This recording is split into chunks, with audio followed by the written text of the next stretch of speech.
அரசாங்க அதிபர்களே, அதுபோன்று இந்த விழாவினை இந்த மட்டக்களப்பு மண்ணில், இந்த கிழக்கு மாகாணத்தில் வெற்றிகரமாக நடாத்த வேண்டும் என்கின்ற அந்த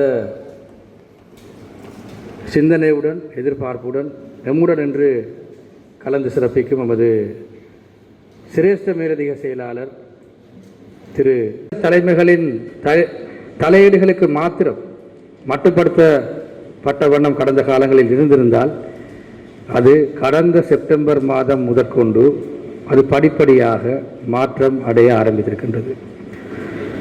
கடந்த செப்டம்பர் மாதம் என்று நாங்கள் சொல்வதற்கான பிரதானமான காரணம், எமது நாட்டின் அருமைமிகு ஜனாதிபதி தோழர் அனுகுமார் திசாநாயக்க அவர்கள் ஜனாதிபதியாக பதவியேற்றதன் பின்னர் சில விடயங்கள், அதுபோன்று மேலும் பல விடயங்கள் ஒரு சிலருக்கு மாத்திரம் மட்டுப்படுத்தப்பட்டு அது வரப்பிரசாதங்களாக பெரும்பாலானோருக்கு அது காணப்பட்டிருந்தாலும் அந்த வரப்பிரசாதங்களை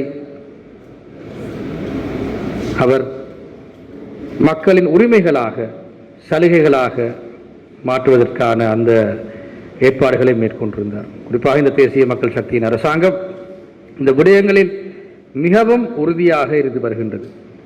ஆகவே இந்த வேளையிலே நாங்கள் பார்த்தோம் என்று சொன்னால், கடந்த காலங்களில் ஒரு மட்டுப்படுத்தப்பட்ட ஒரு விடயமாக, அனைவராலும் அணுக முடியாத ஒரு விடயமாக, குறிப்பாக கொழும்புக்கு நாங்கள் சென்று நமது விண்ணப்ப படிவங்களை வழங்கி அதன் மூலமாக நாங்கள் இந்த விடயங்களை பெற்றுக்கொள்ளக்கூடிய, அதிலும் சில சலுகை கடிதங்கள், அதுபோன்று பல்வேறு தரப்பட்ட விடயங்கள் மூலமாக மாத்திரம்தான் இந்த நிதியம் அனைவரையும் சென்றடையக்கூடிய ஒரு நிலைமை இருந்திருந்தாலும் இன்று அது மாற்றம் அடைந்து இன்று பொதுவாக மக்களுக்கு திறந்து விடப்பட்டிருக்கின்றது.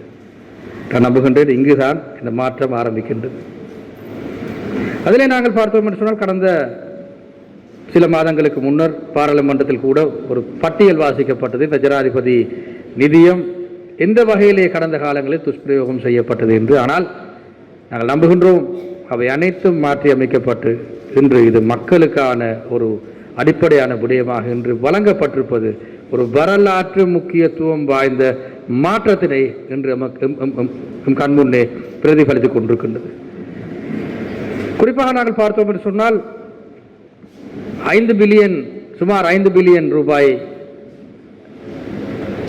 பெருமானத்தை கொண்ட நிதி ஒதுக்கீடு இந்த நிதியத்திற்கு வழங்கப்படுகின்றது. மகப்பொல என்கின்ற அந்த புலமை பரிசில் கூட இதன் மூலமாகத்தான் அதற்கான அந்த நிதி ஒதுக்கீடுகளும் வழங்கப்படுகின்றன.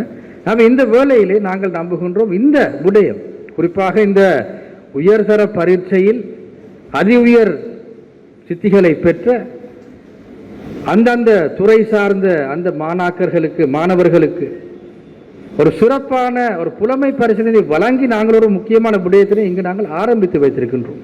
அதாவது இதன் மூலமாக ஒரு சாராருக்கு மாத்திரம் மட்டுப்படுத்தப்பட்டிருந்த இந்த விடயம் இன்று மக்களுக்காக, இன்று மக்களது சொத்தாக என்று மாறி இருக்கின்றது.